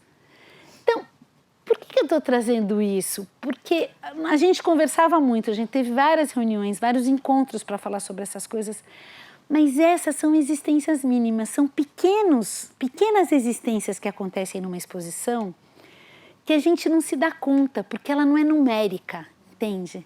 Ela não é um grande grupo, ela não são 59 pessoas, elas são pequenas existências que fazem a diferença daquele que está lá e daquele que está trabalhando também. Daquele que vai e aquele que está trabalhando. Que são os pequenos encontros, que é um pouco quando a gente está com uma sala de aula que uma criança fala uma pérola e outra fala outra. E é isso que vai dando o relevo para aquilo que a gente está vivendo. Não uma coisa genérica. Nós precisamos fugir do genérico. O genérico devia ser nosso inimigo. Porque o genérico não cria vitalidade. O genérico é guardado em pasta, em arquivo. Que são os números, que são as... Ai, foi super legal, gente, eles adoraram. Não fala nada isso. Gente, foi tão emocionante. O que foi emocionante? As crianças falaram tanta coisa. Né? E aí a gente fica tudo no genérico. Essas Guiomares, Nair, essas pessoas, os meninos, esses educadores maravilhosos, isso que vai fazendo a diferença. Esses educadores, com certeza, nunca mais vão esquecer essa experiência, e nem essas pessoas, e nem eu. Estou trazendo aqui para vocês. Nem nós. Então, eu acho que uma guerrilha é pela vitalidade. Pela nossa vida valer a pena. Essa é uma guerrilha. Por aquilo que nos move ser uma bússola para nós, sabe? A gente não ficar em coisa que é horrorosa, que não está valendo a pena na nossa vida. A gente não ficar. A gente vai arranjar outro jeito. A gente tem que ser guerrilheiro. Porque a nossa vida vale muito a pena. Não dá para desperdiçar a vitalidade. A gente não pode. Eu estou falando isso muito enfaticamente porque acho que eu estou nesse momento da minha vida. Eu acabei de pedir demissão. Eu, sei lá, talvez eu monto uma banda de rock, eu escrevo um romance. Eu não sei. Mas eu acho que enquanto a gente está vivo, a gente não pode sucumbir. Porque realmente o nosso país está muito ruim. Você abre o jornal, você fica desolado de ver tanta coisa horrorosa acontecendo. Mas nós não podemos fazer isso no nosso dia a dia, entende? Acho que nós precisamos nos juntar para poder fazer uma revolução. Eu acredito numa revolução. E aí, eu sinto que, enfim, que os encontros das pessoas, que se são encontros muito mobilizadores, eles podem ser centelhas, eles podem ser furinhos. O Dewey, que era um grande educador, ele falava que para você aprender, você tem que furar a normalidade. Pra você fazer arte também, pra você se emocionar também, pra você... A semente, para ela nascer, ela fura as paredes dela. A gente precisa fazer uns furos na nossa vida, entende? Para que ela... E esses furos não precisa ser uma coisa novidadesca. Às vezes você faz um pequeno furinho, muda os móveis de lugar, já começa a te dar uma outra coisa. Eu não estou falando assim do movimento... Não sei se eu acredito mais nisso. Os pequenos movimentos são o que faz diferença. É, só que quando eles são juntos, eles são mais revolucionários. Quando a gente faz junto com o outro, eu acho que isso é mais forte. Tipo, comprar fruta na quitanda do seu bairro, não no grande supermercado. Isso faz diferença. Pequeno, que vai fazer toda a diferença. Encontrar as pessoas. São coisas muito simples. Olha, acho que era isso que eu tinha para falar para vocês. Aí você comentou isso no seu mestrado ou doutorado? Menina, eu sou uma mulher que não sou nem formada. Eu nunca fiz faculdade. Eu abandonei tudo. Ela fala muito de você e dessa experiência. É que ela é muito querida, ela conhece muito, mas eu nunca fiz faculdade. A faculdade era insuportável para mim. Então eu comecei uma, fiz 3 anos e larguei. Comecei outra, fiz 3 anos e larguei. E nunca fiz nada. Porque eu achava chatíssimo aquele monte de gente sentado. As pessoas falavam coisas sobre educação, eu já era educadora e eu não gostava, eu fiz pedagogia na Unicamp, eu não gostei, eu achava que as pessoas me faziam ler coisas que não tinham o menor interesse para mim e fui ficando achando que a minha vida não estava valendo a pena ali. E aí eu falei, bom, talvez eu tenha que trabalhar muito, porque não tenho diploma nenhum. Mas aí eu trabalhei muito mesmo e deu tudo certo. Sim. Mas eu trabalho com educação a minha vida inteira. Eu sempre tive problema com escola. Eu ia péssima na escola, pulava o muro da escola. Sempre tive e sempre trabalhei com isso. Mas eu sinto cada vez mais que a gente precisa fazer coisas que às vezes são difíceis de serem feitas, mas a gente precisa se comprometer. Acho que a nossa disciplina, ela precisa estar na gente fazer o que a gente acredita. Acho que essa é a grande disciplina. Né? A nossa disciplina é segurar toda a onda para o que a gente acredita. Você se esforça, mas você faz o que você acredita. Mesmo que o que você acredita naquele momento seja ficar sentado no sofá da sua casa. Você vai ter que fazer um esforço para isso também. Às vezes é necessário pausar. Né? Às vezes uma pessoa que não fala nada, ela está fazendo uma coisa maravilhosa na usina dela da cabeça, eu sei lá. Eu acho só que o modus operandi, o jeito externo, né, que as pessoas nos olham, ele pode ser tão nefasto para nós, se a gente se aprisionar nele, né, se a gente ficar tentando agradar um outro jeito de ser, que eu acho que nós precisamos lutar por isso. Por ter outra opinião, às vezes, por discordar. Por não ter um jargão tão... Eu acho que tem muitas coisas que vieram à tona nos últimos anos do nosso modo de existir que nos fizeram parar para pensar sobre o modo de funcionar do Brasil, sobre as pessoas que não são respeitadas na sua maneira de ser. Que eu acho que nós não podemos voltar atrás, né? Acho que a gente precisa lutar. Mas eu sinto que tem coisas muito mais profundas do que isso ainda. Entende? Acho que isso que se revela é só a pontinha do iceberg. Acho que tem muitas coisas que a gente foi herdando das gerações de antes de nós e que a gente reproduz e que a gente não problematiza de um jeito fresco. Às vezes a gente pega uma linha e fica problematizando sempre do mesmo modo. E isso não cria vitalidade, não cria um outro caminho, né? Acho que... Enfim. Agora vocês podem falar, porque eu já falei muito. Eu falei para vocês falarem comigo e eu falei feito uma louca.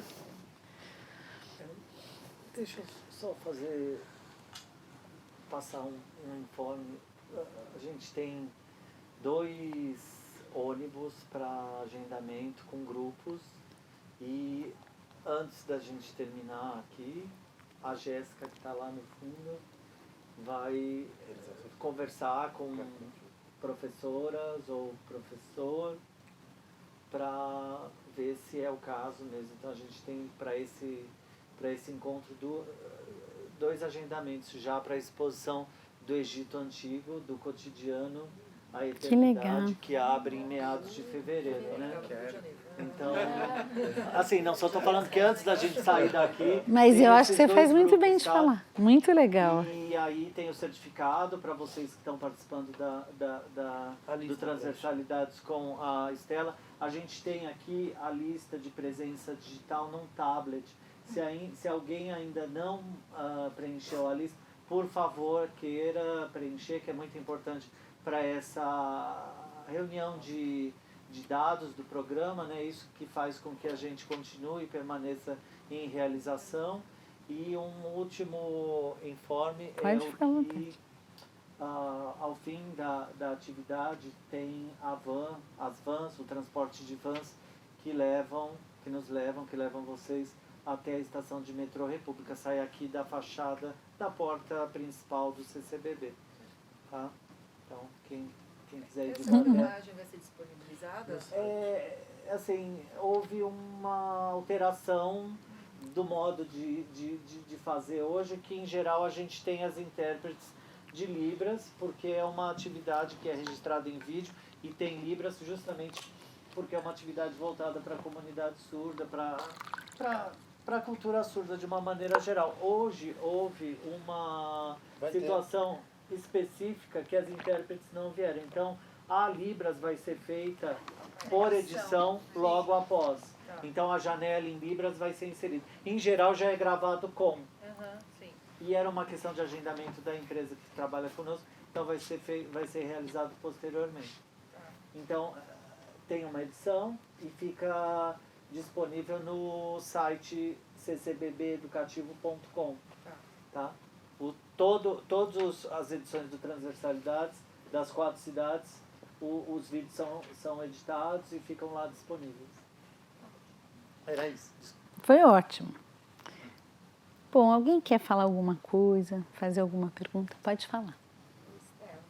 Vocês lembram de mim? Mas Como você chama mesmo? Milene. Milene. Esteve lá no Territórios, museus, lá com o pessoal do Museu da Língua Portuguesa, Eu lembro sim. que a gente esteve no Teatro Fontaine. Isso. Lá, foi muito bonito. Eu te acompanho, gosto muito de você e eu acho muito bonita essa interação que você faz sobre a educação, sobre o olhar. Uhum. E isso que eu acho bonito, o olhar que você tem para a educação. Eu falo isso porque eu lido com os pequenos, né? Com Uhum. educação infantil, sei. E esse olhar que você traz, é isso que faz a diferença, né? Que nem você falou que não estudou tanto, que não gostava de... Não, né? eu gosto muito de estudar. Gosta de estudar. Mas Eu não gostava da não faculdade. gostava da faculdade, mas você aguçou seu olhar. Então, quando você vê algo, assim como eu, quando eu vejo algo, já me transfere para outras realidades, Uhum. outras interações, né? Uhum. Você consegue construir. Então, o lugar, ele existe, esse lugar, ele existe quando ele se torna lugares e quando ele é habitável, quando você faz ele ser habitável. Uhum. Né? Então, eu acho que é isso que você traz. Eu gosto muito, eu gosto sempre de ouvir ou ler o que você... Aliás, Muito você me pediu pra obrigada. você ensinar pra Obrigada, obrigada. eu gosto bastante. E eu quero só agradecer, que eu nem ia perder de vir aqui hoje também. Ah, obrigada. Obrigada por sempre aguçar meu olhar, a minha mente, trazer Ah, sempre que esse olhar lindo. delicado, né? Que você transforma o espaço que você está, o tempo. Ah, o espaço que você lindo. transforma. E é isso que você passa para mim, pelo menos para mim, que eu sei que você faz. Que o lugar onde eu estou, eu posso transformar ele em qualquer coisa. Basta eu ter um olhar. Obrigada. Eu acho que basta ter olhar, mas acho que para a gente transformar, a gente tem que se esforçar muito. Não pode desistir, né? Eu Eu imagino. sendo cobrado, olhado. Mas por que você fez isso? Porque eu sei que ele pode fazer. Eu já fui cobrada de transformar um espaço. Uhum. Tá, mas por que você fez isso? Porque eu sei que ele tem potencialidade para isso. Eu sei que eu posso fazer o que ele pode fazer. Ele pode fazer sozinho. Então, às vezes você é cobrada de querer mudar as coisas. Mas você não pode desistir. Não Principalmente pode na educação desistir. infantil. Não pode não. Eu gosto bastante. Legal. Gostaria muito de agradecer a exposição, achei muito interessante o seu trabalho, assim. Me propiciou Como bastante- que você Meu chama? nome é Danilo. Danilo. Me propiciou muitas viagens, né, entre esse estar aqui e não estar, Uhum. e buscar as minhas derivas e dentro disso os contornos e voltar. Você é professor, Danilo? Eu trabalho como oficineiro em CAPS, Ah, Centro de Atenção que Psicossocial. legal. Aí desenvolvo algumas linguagens. Inclusive firmamos bastante parceria aqui com o CCBB, propicia bastante coisas de vir até aqui com os usuários, né? Mas aí no meio da sua exposição você trouxe um tema de os quartéis que existem dentro da gente, né? E aí fui muito suscitando Foucault, a ideia do vigiar e punir, né? Esse corpo disciplinar, o lance do tempo, quanto tempo é controlado para manter essa homogeneidade, esse controle total sobre a nossa vida. E aí eu fiz uma pergunta assim no meio da sua exposição de que o que você já experimentou para romper com essa ideia do corpo disciplinar. Mas aí ao longo da exposição você já respondeu, né? Disso de largar do que não está te fazendo bem, o que não está te fazendo vibrar, né? E eu vou um pouco muito nessa direção e você tem uma trajetória já mais na frente. E aí eu vou pensando assim, me acalentando de eu estou no caminho, sabe? Que bom. Eu estou caminhando bem, de ser inadequado quando me querem enquadrar, de ser desobediente quando querem colocar a gente na obediência, né? É isso aí. Porque tem que ser desse jeito. Tem um texto lindo da Clarice Lispector, não sei se você conhece, Danilo, que chama Menino a Bico de Pena, que fala disso, que fala ela fala assim que é impossível a gente desenhar um menino, porque quando o menino se deixa desenhar, ele morre. E aí ela fala, o menino é tão gentil e quando ele se deixa educar, mal sabe ele que está perdendo uma grande riqueza para não enlouquecer. Sim. Então a gente vive esse paradoxo, né? De se relacionar com o mundo e para isso ter que falar uma linguagem também que o mundo entenda e, por outro lado, ter necessidades que são nossas, que não tem a ver com isso, né? Sim. Essa necessidade da transgressão, da expressão mesmo. É. Né? Que não nos cabe toda essa disciplina. A gente Não. precisa romper com isso. E o lance da semente, eu fiz uma imagem, né? Uhum. A semente, ela rompe as paredes, aí eu fiquei me imaginando, já pensando em possibilidades de criação com isso. Uhum. Obrigado, Legal. Stella. Obrigada a você. Satisfatório. Eu estou num momento muito peculiar, porque eu vim da comunicação e daí eu tentei fazer mestrado lá, né, no Mackenzie, com a Miriam, de educação, arte, história da cultura, fazendo uma pós em arte e educação, e eu não consigo encontrar trabalho nesses meios formais, porque sempre um lugar pede, assim, como pré-requisito ter uma experiência prévia, como, por exemplo, arte educadora, como mediadora. E eu não tenho. E aí eu não consigo romper esse ciclo do eu preciso de uma experiência para ter uma experiência, e aí eu tenho uma experiência pra ter uma experiência. E daí eu tô ficando maluca com isso, porque não adianta, quanto mais eu estudo, parece que mais distante eu fico da experiência que eu preciso ter Para ter experiência. A experiência que você precisa ter para ter experiência. Então, eu não sei, sei lá, você tem alguma dica para eu romper isso? Olha, sabe uma dica que eu tenho para te dar? Você devia ir primeiro trabalhar num espaço de brincar. Tem muitos espaços de brincar maravilhosos em São Paulo. Porque os espaços de brincar não são escola, mas são lugares de aprender muito com as crianças. E tem vários espaços de brincar. Você põe na internet espaço de brincar, você vai ver vários. Tem um na Vila Madalena, que chama Ubá, que é muito legal, um outro na Lapa que chama Puri. Eu acho que você podia procurar esses lugares. E você pode ir lá no Biná conversar comigo. Aí a gente pensa, como é que você faz isso? Aí eu como jornalista, o que fiz foi fazer uma página no Facebook onde eu fico escrevendo meus textos autorais para ver se algum dia alguém lê e fala, nossa, essa menina tem potencial. Tem que fazer alguma coisa. Mas então, vai lá no Biná. Você entra lá no site, vê e me liga lá no Biná e vai lá. Vou fazer uma matéria sobre o Biná. Ah, isso, faz uma matéria. Olha, deixa só o ano acabar, porque eu acho que eu estou muito cansada agora. Em janeiro ou em fevereiro a gente se encontra. Sim, eu já vou escrever sobre o que eu vi hoje aqui na exposição lá. Tá bom, legal. Como você chama mesmo? Chama Museus Fora do Museu. Mas como chama você? Ah, eu, Noemi. Noemi. Tá bom, É Noemi. que eu quero falar de museus que estão fora dessa lógica. Que legal. Ai, Noemi, então você precisa conhecer uma dupla que chama Sonora. Que eles estão fazendo o Museu Imaginário da Amazônia. Ah, que legal. Eles são maravilhosos. É a Luísa e o Bruno. Ele é um narrador e ela vai fazendo a sonoplastia da narração. Eles fizeram várias coisas na Estação da Luz agora. Ah, sim. São muito legais. Obrigada. Pode falar. Não, eu conversei com a Estela quando encontrei ela aqui na entrada, né? Eu trabalhei. O meu primeiro trabalho com arte e educação foi na 31ª Bienal. Eu fui estagiária lá, enfim, era muito novo, né? O Cauê e o Márcio estão um pouco cansados dessa história, assim. Eu adoro essa história. Eu adoro essa história. Mas é tudo muito, né? As paixões de tudo, assim, que tá acontecendo. E aí, pra mim, é muito especial ver, quase 6 anos depois, as coisas que eu tenho construído nesse trajeto, assim, e você compartilhar. Eu gostei muito, né, do que você compartilhou com os educadores na oficina Oswald. Alguns já conhecia, enfim, você vai criando essas relações. Vários deles foram da Bienal, né? Sim, e aí, não sei, dessas potências, né, porque às vezes no trabalho cotidiano, a gente entra nesses vícios, né, repetições que você mesmo traz, e é bom ter esses respiros, né, de ver a produção que tá acontecendo em paralelo, né, todo mundo tá produzindo muita coisa. Agora, você sabe que a repetição, ela não é um problema. Ela é um problema quando ela não tem mais vida.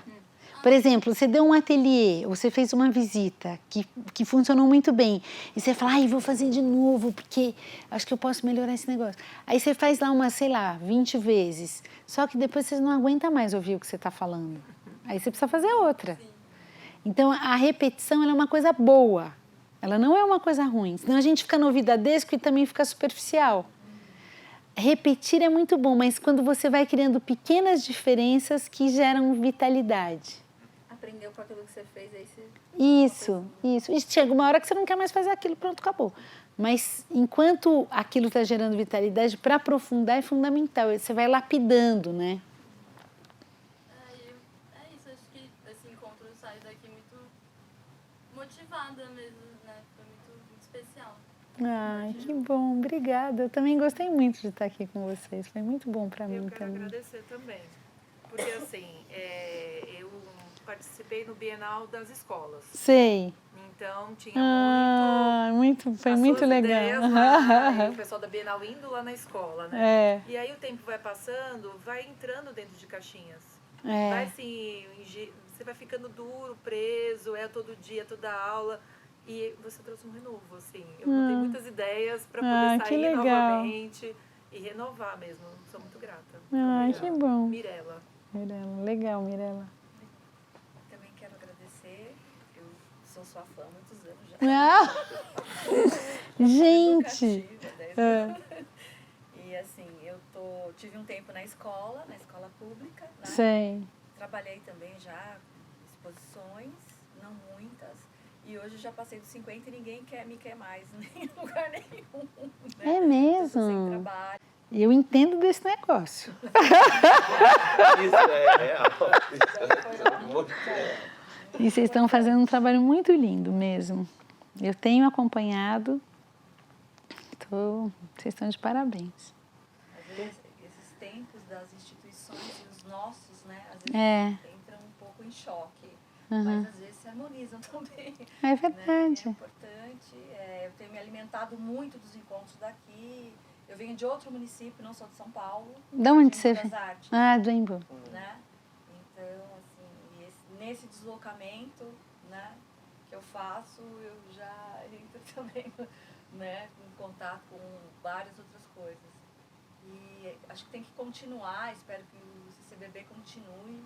A gente sabe que os cortes de verbas em diferentes instituições é bem complicado. Ao outro lado também, você vê, tem esse horário para essa atividade. Sim, Márcio. Com a Estela. Aí a gente está nessa cidade, nessa região central, nessa época do ano, nesse horário da janela da programação semanal. E aí teve um alto número de inscrições.